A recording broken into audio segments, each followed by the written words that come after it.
So you've been driving Uber and Lyft for a little while, you're driving, and then all of a sudden a passenger gets out and makes a massive mess. What are you going to do? Let's talk about it.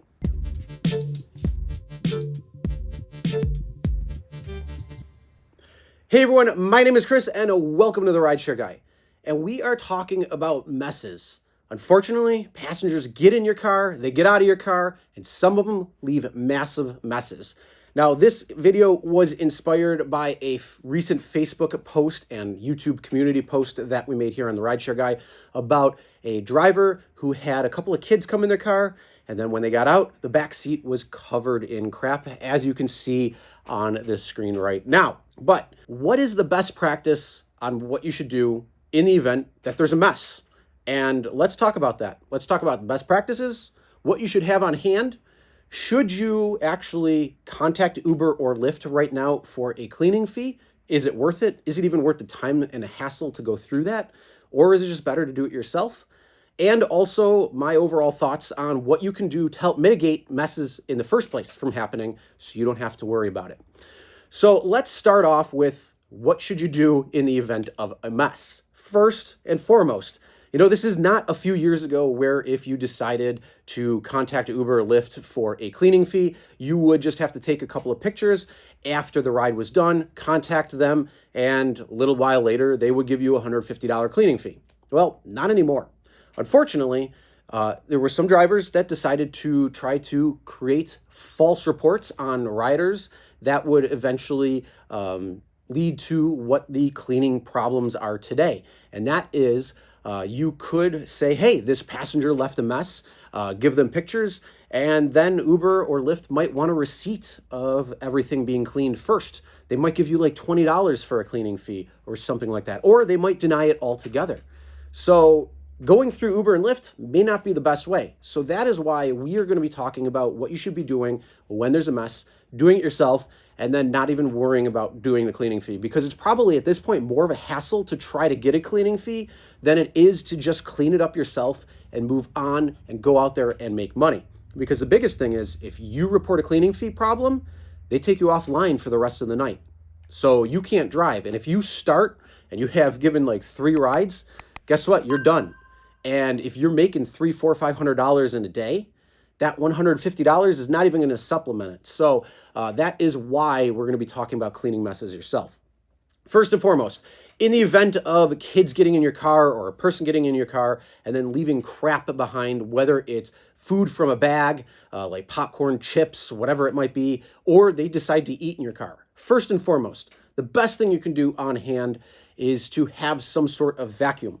Now, if you don't have a vacuum on hand, gas stations do have vacuums. Throw a couple of dollars into that, get the vacuum it out, move on with your day. Simple, easy, and effective.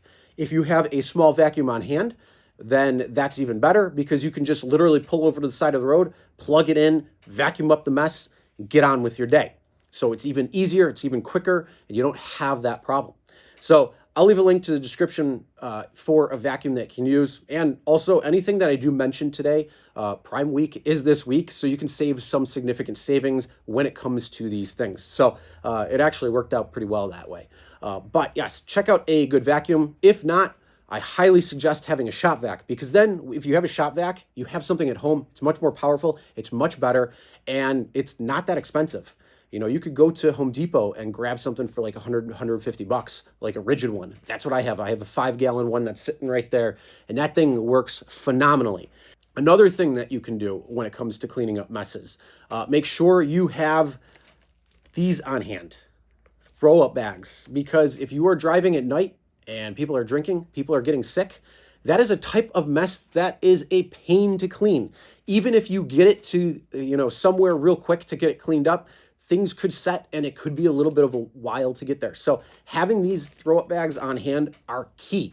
One of the best things you could do, invest $12, get a pack of them, and then that way you have them in your car. If somebody gets in your car that is not feeling the best of things, hand them one and say, look, here, this is going to save you more than it's going to save me, because I don't want to charge you a $150 cleaning fee from Uber in the event something like you throw up in my car.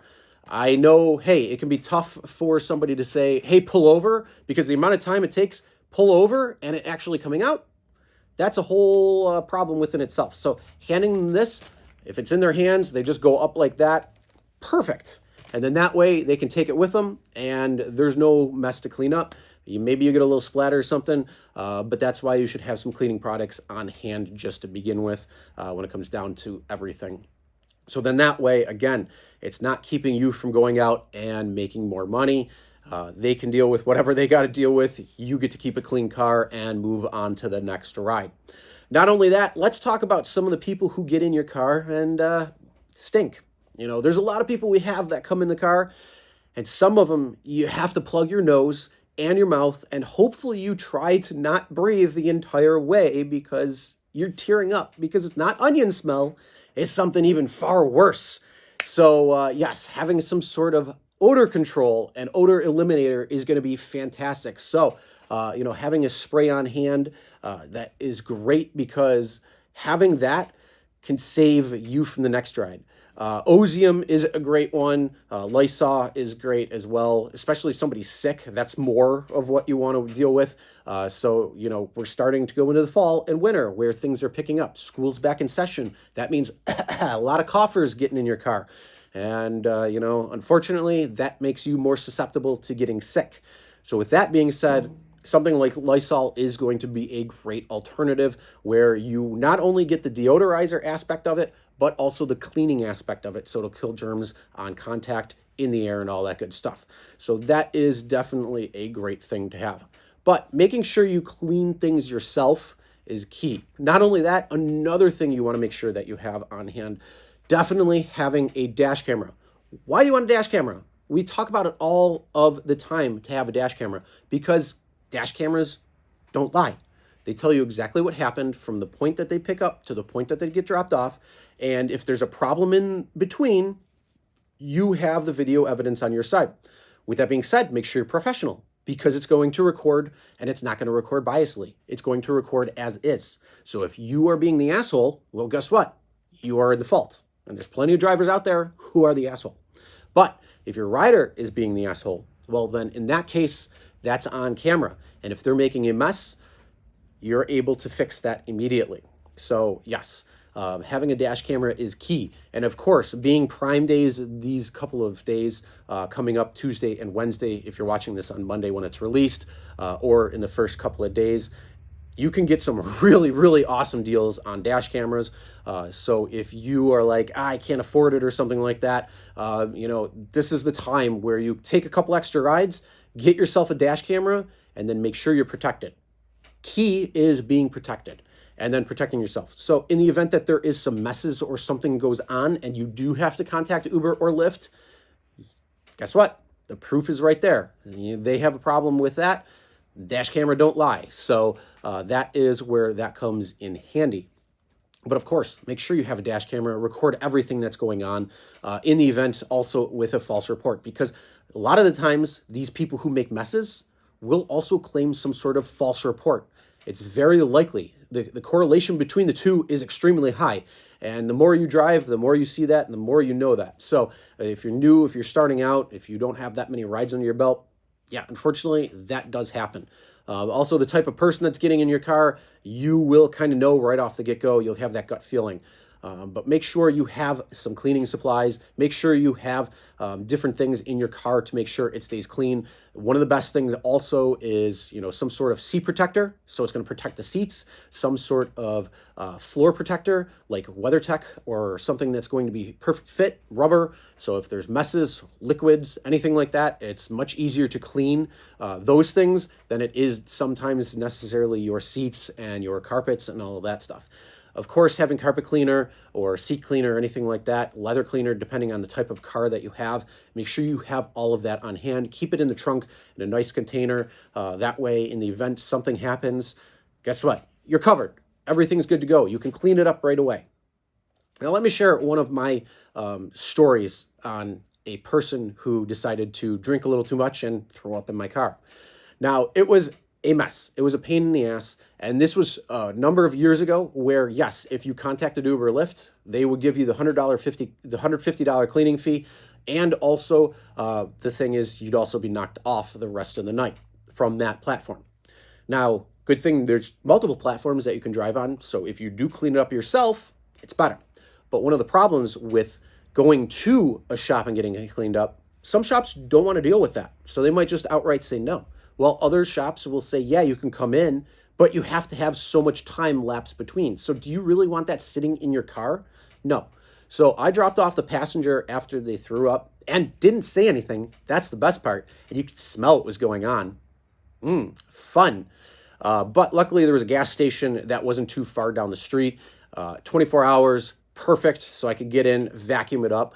Gave it a great vacuum. I had the carpet cleaner on hand. I had the leather cleaner on hand, and the seats were clean. The carpet was clean, and already I took the pictures, sent it to Uber, got my cleaning fee. I was kicked off the platform for the rest of the night, but I didn't want to give up. So I turned on Lyft, and I was driving Lyft the rest of the night. I had a great clean car. I could continue on, and that passenger had to deal with the $150 cleaning fee. So doing it yourself can be a lot better, but like I say, this was years ago before the cleaning fee had drastically changed over the years, and now it's even much more of a hassle. So just doing it yourself sometimes is the better option. All right, and then let's talk about how you can actually stop or lower the chance of having messes in your car. I already talked about giving people the puke bags when it comes to them being sick or drunk or anything like that when you can see them. But let's talk about some things when they're getting in the car. First and foremost, if you see people have open bags of something, tell them, I'm sorry, there's no food in my car. That's a rule you can have. There's no open containers. There's no drinks, whatever it might be in your car. You don't want liquids. You don't want food. That's your rule. So if you don't want food, tell them you can leave it here or cancel the ride because there's no food or drink in my car. You could be firm like that. Or you could say, hey, I see you got a couple of things in the car. I see you got some food.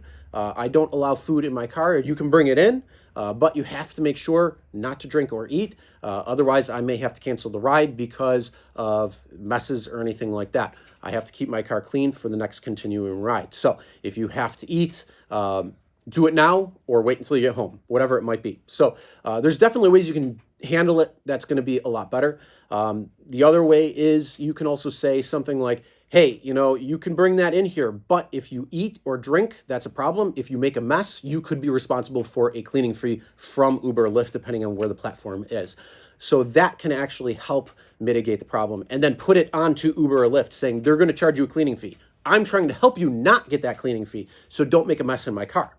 You see how you're taking the blame and placing it on somebody else, but even though you are getting what you want? So it's just a matter of perception and value that's added when it comes down to it. So those are a couple of things that you want to think about when you are driving. So then in the event that you have somebody that comes in, whether it's pizza that Sergio and I have talked about on Show Me the Money Club, when it comes to girls coming in with a full pizza and then eating it in the car with a big no-no, or just having a bag of chips or something where it could make a giant mess. So yeah, those are definitely things that you want to keep in mind on how you would handle those situations if and when they arise, because it's going to happen. It's just a matter of when. The more rides you give, the more chance you have that these people will come in and be like that. So yes, to help mitigate that is just be firm and say there's no food, no drink in my car while we're moving, while you're in the car. Don't try it, because otherwise you might cancel the ride. Otherwise you might get hit with a cleaning fee. Otherwise, whatever it might be, make sure you pay attention to that. But I want to know, what do you guys do? What do you have on hand for in the event that there is a mess? Do you have anything on hand? And what? So comment that below. Then also, what have you done in the event of a mess? So drivers who have been driving for a little while, what have you done when you have a mess that you have to clean up? Do you do it similar to that? Do you have some other strategy? Comment below and let us know. All right, and if you want to see how Uber had screwed drivers out of preferences, check out this video right here, and I go over how they did, but you can also give them a piece of your mind with a tip that I give it in there. And make sure you subscribed, and we'll see you guys in the next one.